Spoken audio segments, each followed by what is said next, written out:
पाकिस्तान में जब भी जमहूरियत ने अपनी जड़ें मजबूत करना शुरू कर दी तो आर्मी ने मार्शल लॉ लगा दिया। मिस्टर भुट्टो की हुकूमत खत्म हो चुकी है, सारे मुल्क में मार्शल लॉ नाफिज कर दिया गया है। अगर आप इसी हाइब्रिड रिजीम में रहकर किसी इनकलाब या तब्दीली का ख्वाब देखते हैं तो ऐसा ख्वाब आपका कभी पूरा नहीं होने वाला। बदकिस्मती से हमारे पास कंसिस्टेंसी का हौसला ही नहीं है, और या फिर हम इस सिस्टम को सही ही नहीं समझते। तो फिर आप सीधी बात करें कि आप क्या चाहते हैं, कौम को सच बताएं। आपके पास तो ताकत मौजूद है, तो फिर इस तरह के इलेक्शंस के ढोंग रचाने का क्या फायदा। खुदारा कौम को सच बताएं, सच के साथ प्रोग्राम बनाएं, और जो इस सच्चाई के साथ रिजल्ट्स निकलते हैं उनको कबूल करने की हिम्मत रखें। आप क्या समझते हैं कि जमहूरियत को आप सिर्फ 15-20 साल के लिए चलने देंगे तो फिर सब कुछ ठीक हो जाएगा?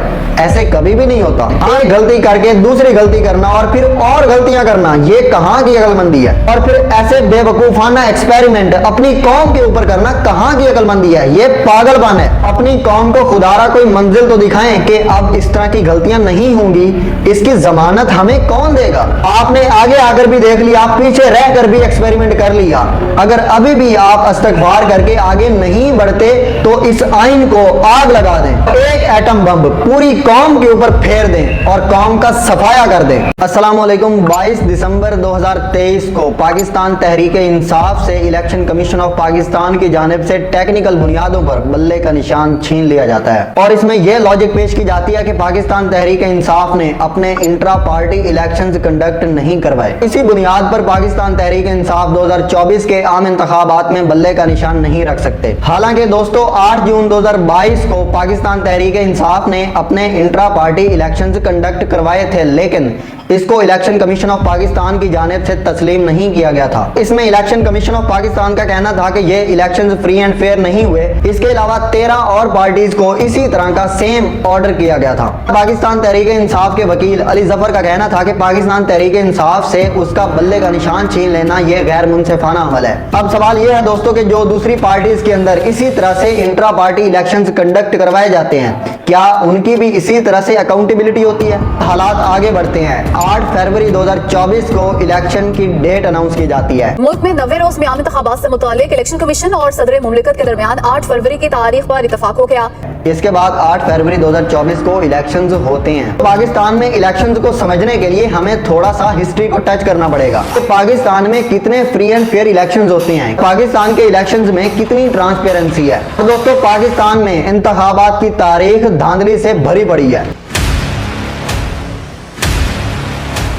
मेरे पाकिस्तानियों, आपने कल वोट देकर अपनी हकीकी आज़ादी की बुनियाद रख दी है। इन्होंने ECT के बंदे अगवा कर लिए, वो जो अब बेचारे 20 प्रिजाइडिंग ऑफिसर्स मिसिंग पर्संस बन गए हैं। The former chief of the PMLN, who is currently in London, where his ailing wife is undergoing medical treatment, said that he was aware of attempts to rig polls in Pakistan. 1947 से आज़ादी से लेकर अब तक हर election के बाद इर्रेगुलरिटीज के इल्जामात लगाए जाते हैं, और ये इल्जामात इतने ही पुराने हैं जितना कि पाकिस्तान खुद। हर इलेक्शन के बाद हारने वालों की तरफ से धांधली के इल्जामात लगाए जाते हैं और रिजल्ट्स को तस्लीम करने से इनकार किया जाता है। इसी तरह से 1977 में PNA की जानिब से जब रिजल्ट्स को तस्लीम नहीं किया गया था तो उसके बाद एंटी भुट्टो एहतजाज भी किए गए थे। फिर हालात इस हद तक बिगड़ गए थे कि ज़ियाउल हक को मार्शल लॉ लगाना पड़ा। मिस्टर भुट्टो की हुकूमत खत्म हो चुकी है, सारे मुल्क में मार्शल लॉ नाफिज कर दिया गया है।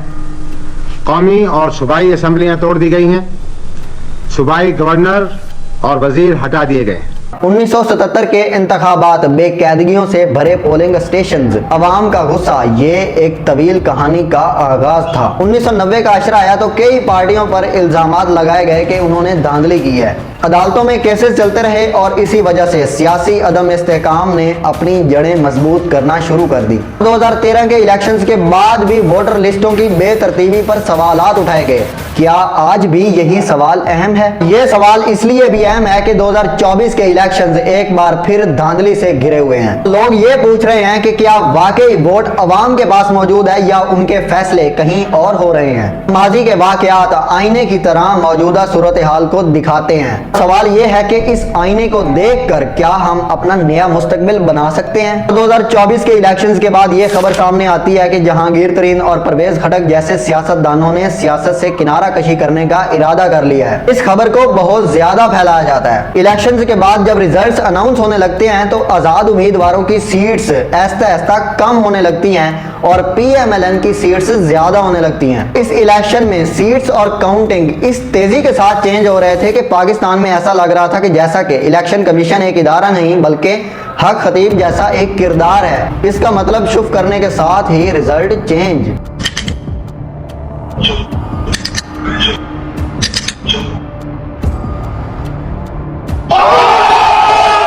फिर इंटरेस्टिंगली दोस्तों धांधली डिबेट के बाद ये डिबेट शुरू हो जाती है कि अगला वजीर आजम कौन होगा, और ये सारा इसलिए हो रहा था कि अवाम की सोच को धांधली से हटाया जा सके। पाकिस्तान का इलेक्शन ड्रामा एक ऐसा ड्रामा है जिसका अंजाम पहले से ही तयशुदा है। अवाम का क्या, जो इन इलेक्शन पर अखराजात हुए उनका क्या ये जो अखराजात हुए हैं क्या ये उम्मीदवारों की जेबों से हुए हैं? अगर आपने रिजल्ट्स को पहले ही तय कर लिया था तो फिर जनरल इलेक्शंस करवाने का क्या फायदा? इन इलेक्शंस पर इतना खर्चा करने का क्या फायदा? मजीद ये कि इसको जमहूरियत कहने का क्या फायदा? मजीद ये कि एवरेज 50% जो अवाम वोट कास्ट करते ही नहीं है उनका क्या? दोस्तों हमें जानना यह जरूरी है कि 2024 के इलेक्शंस में ग्राउंड रियलिटी क्या थी और अवाम किस साइड पर खड़ी थी। इन इलेक्शंस में सबसे ज्यादा किसको नुकसान हुआ, PMLN को, PPP को या इस्टेब्लिशमेंट को? इन इलेक्शंस को दोस्तों PTI वर्सेस इस्टेब्लिशमेंट कहा जाए तो मेरे ख्याल में ज्यादा बेहतर होगा। अब सवाल यह है कि दुनिया का 5वां बड़ा मुल्क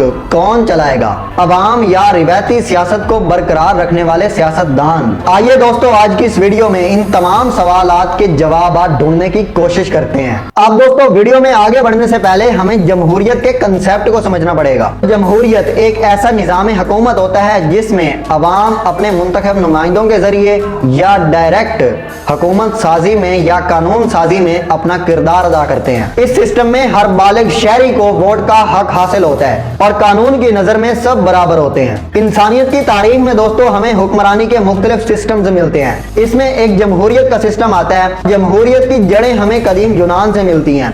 इसमें एथेंस शहर में उस वक्त जमहूरियत कायम थी। उस शहर में शहरी बराह रास्त फैसला करते थे। इसके बाद जमहूरियत ने तहरीकों के जरिए मगरब में भी अपनी जड़ें मजबूत की। 18वीं और 19वीं सदी में फ्रांस और अमेरिका के इनकलाब के बाद उनमें जमहूरी निजाम कायम किया गया। शुरू में उन कंट्रीज में भी सिर्फ महदूद लोगों को ही वोट का हक हासिल था। मिसाल के तौर पर जायदाद रखने वाला शख्स ही सिर्फ वोट कास्ट कर सकता था। 20वीं सदी में जमहूरियत पूरी दुनिया में फैलना शुरू हो गई। अब ज्यादातर कंट्रीज में जमहूरियत किसी न किसी शक्ल में पाई जाती है। दोस्तों इस सारे कंसेप्ट को समझने के लिए आपको आमिराना और फौजी निजाम हुकूमत के बारे में जानना भी बहुत ज्यादा जरूरी है। आमिराना या फौजी हुकूमत एक ऐसा निजाम होता है जिसमें फौजी या एक शख्स के पास पूरे का पूरा सिस्टम उसके कंट्रोल में होता है। इस सिस्टम में आम तौर पर इंतखाबात नहीं होते और अवाम की आजादी महदूद होती है। कानून की अमलदारी भी कमजोर हो जाती है। अक्सर फौजी डिक्टेटरशिप आने से पहले यह दावा करता है कि वो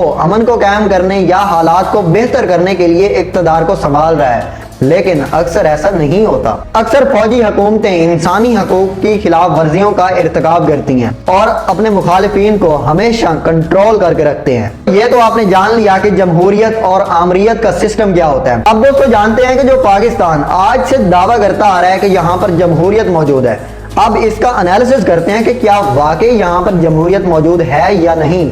क्या यहाँ पर फैसले अवाम की मर्जी के मुताबिक होते हैं? मैं आपको बताता हूँ कि पाकिस्तान में कितनी जमहूरियत है। इसको देखिए, ये है सालाना डेमोक्रेसी इंडेक्स और ये हर साल हर मुल्क में जमहूरियत का जायजा लेता है। 2023 की डेमोक्रेसी इंडेक्स की रिपोर्ट के मुताबिक पाकिस्तान को हाइब्रिड रिजीम में शामिल किया गया है। अब दोस्तों आप परेशान ना हो, मैं आपको हाइब्रिड रिजीम का कॉन्सेप्ट समझाता हूँ कि हाइब्रिड रिजीम होता क्या है। हाइब्रिड रिजीम का मतलब होता है कि उसमें जमहूरी अनासर भी मौजूद हैं और गैर जमहूरी अनासर भी मौजूद होते हैं जो हकीकत में जमहूरी नहीं होते। गैर जमहूरी अनासर जो बज़ाहिर जमहूरी लगते हैं वो भी शामिल होते हैं। ये है इंटरनेशनल सर्वे जो हमें बताता है कि पाकिस्तान डेमोक्रेसी इंडेक्स के लिहाज से हाइब्रिड रिजीम में फॉल करता है। अब दोस्तों हकीकत तो ये है कि जो यहाँ पर जमहूरियत का हिस्सा मौजूद है वो भी हकीकत में जमहूरियत के बुनियादी असूलों के भी खिलाफ है। हाइब्रिड रिजीम तो एक सिस्टम नहीं है, आमरीयत या जमहूरियत एक पूरा सिस्टम है। अगर आप इसी हाइब्रिड रिजीम में रहकर किसी इनकलाब या तब्दीली का ख्वाब देखते हैं तो ऐसा ख्वाब आपका कभी पूरा नहीं होने वाला। इस सिस्टम में जो आपके मुंतखब करदा नुमाइंदे होते हैं और जो उनके पीछे लोग बैठे होते हैं वो सब अपने फायदे के लिए आते हैं। इस सिस्टम में सिर्फ और सिर्फ चंद लोग ही फैसला करते हैं। इससे इदारे और कौमें बर्बाद होती हैं।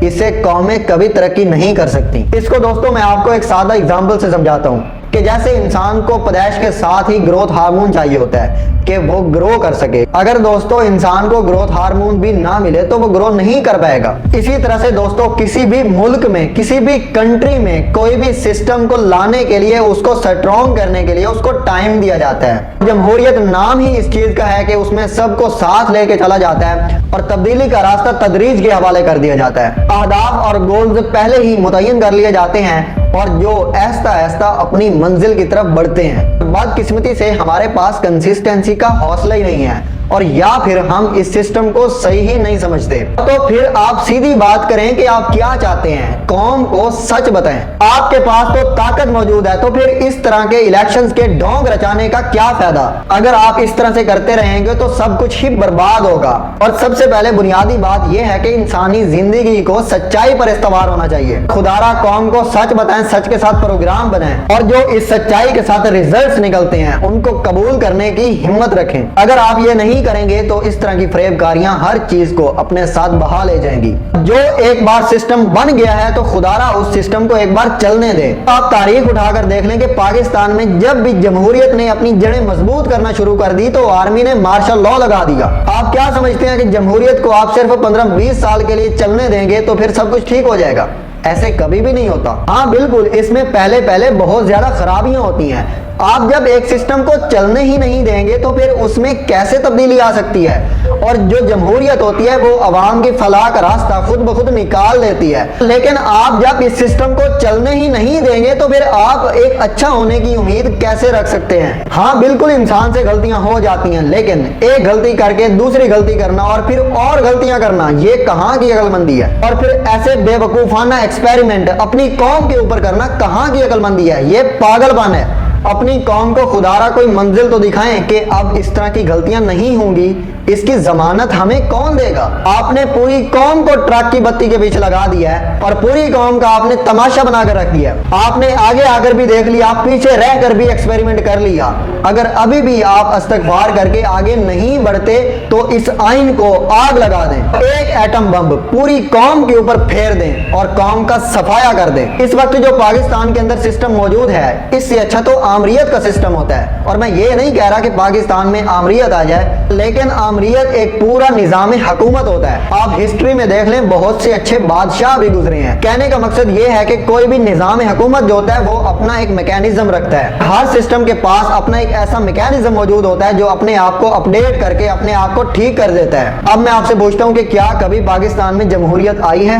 ऐसी जमहूरियत जिसको संवरने का मौका मिला हो। आर्मी लीडरशिप हमेशा याद रखिएगा कौमों को खराब ही करती है और कौमों को इवन सफाई हस्ती से भी मिटा सकती है और कुछ नहीं कर सकती। उसकी वजह यह है कि फौज की ट्रेनिंग ही इस काम के लिए नहीं होती। दोस्तों, किसी भी मुल्क में 3 इदारे बहुत ही ज्यादा अहम होते हैं। इसमें मिलिट्री, ब्यूरोक्रेसी और अदलिया। इन तीनों इदारों ने एक दूसरे की कोऑपरेशन के साथ आगे बढ़ना होता है। अगर इनमें से एक भी इदारा यह तहिया कर ले कि वो पूरे सिस्टम को कंट्रोल करेगा तो इस तरह से सारे इदारे बर्बाद होंगे। खास तौर पर एक ऐसा इदारा जिसके पास बंदूक मौजूद है। इवन मैं तो ये कहता हूं कि अगर मिलिट्री लीडरशिप ने किसी के ऊपर हमला भी करना हो तो अवाम के इलेक्ट करदा सियासतदानों से पहले पूछना चाहिए। जो इदारा किसी के ऊपर हमला भी ना कर सके अपनी मर्जी के साथ, तो उसको आप मुल्क का सरबराह कैसे बना सकते हैं। उम्मीद है मैं जो आपको समझाना चाहता था वो आपको समझ आ गई होगी। अब दोस्तों बात करते हैं पाकिस्तान के 2024 के इलेक्शंस की। दोस्तों, इलेक्शन ड्रामा के ऊपर मैंने ऑलरेडी एक अपने चैनल पर वीडियो अपलोड कर दिया है, उसका लिंक मैं डिस्क्रिप्शन में डाल दूंगा, उसको जाकर एक बार आप जरूर देखिएगा। मैंने आपको जो भी पाकिस्तान की स्टोरी सुनाई है तो आपको समझ आ गई होगी कि एक्चुअल प्लेयर जो हमारे पास मौजूद है वो इस्टेब्लिशमेंट है। तो हमें इलेक्शंस को भी कोरिलेट करके देखना पड़ेगा इस्टेब्लिशमेंट के साथ। साथ जो भी पाकिस्तान तहरीक इंसाफ को वोट कास्ट हुआ है वो एक्चुअली में एंटी एस्टेब्लिशमेंट के तौर पर वोट कास्ट हुआ है। यही वोट 2018 में पाकिस्तान तहरीक इंसाफ का प्रो एस्टेब्लिशमेंट था। अब यही 2024 में वोट एंटी एस्टेब्लिशमेंट के तौर पर एस्टेब्लिशमेंट को पड़ा है। अगर आर्मी डायरेक्ट रूल करती है तो उसको मार्शल लॉ कहा जाता है। अगर आर्मी पीछे बैठकर कंट्रोल करती है सारा कुछ तो उसको आप मार्शल लॉ प्लस कह सकते हैं। अवाम ने इतनी ज्यादा तादाद में वोट कास्ट करके ये साबित कर दिया कि वो मार्शल लॉ प्लस या ऐसी किसी भी हुकूमत को तस्लीम नहीं कर सकते जिसमें एस्टेब्लिशमेंट का अमल दखल हो। अगर इंतखाबात के रिजल्ट्स की बात करें तो पाकिस्तान तहरीक इंसाफ ने इब्तदाई तौर पर यह मार्का जीत लिया था। फिर ऐसा मायूसी और फिर उकताहट का इजहार होने लगा। पाकिस्तान तहरीक इंसाफ के उम्मीदवारों को ज़हन में आने वाली हर चीज उनके सिंबल्स के तौर पर अलॉट हुई थी। मिसाल के तौर पर प्याला, बैंगन, जूतों से लेकर शावर, टरबाइन तक इनको इंतखाबी निशानात के तौर पर इनायत हुए। ये इंतजाम भी किया गया कि कौमी और सूबाई असम्बलियों के निशानात एक ना होने पाए। इंतखाबी निशानात में बहुत ज्यादा कंफ्यूजन पैदा कर रखी थी, लेकिन वोटर ने फिर भी वही वोट कास्ट किया जहां पर उसने वोट कास्ट करने का तहिया कर रखा था। ये तारीख नहीं तो और क्या है कि वोटर ने और ज्यादा इंतखाबी निशानात को हिफ्ज करके वोट कास्ट किया।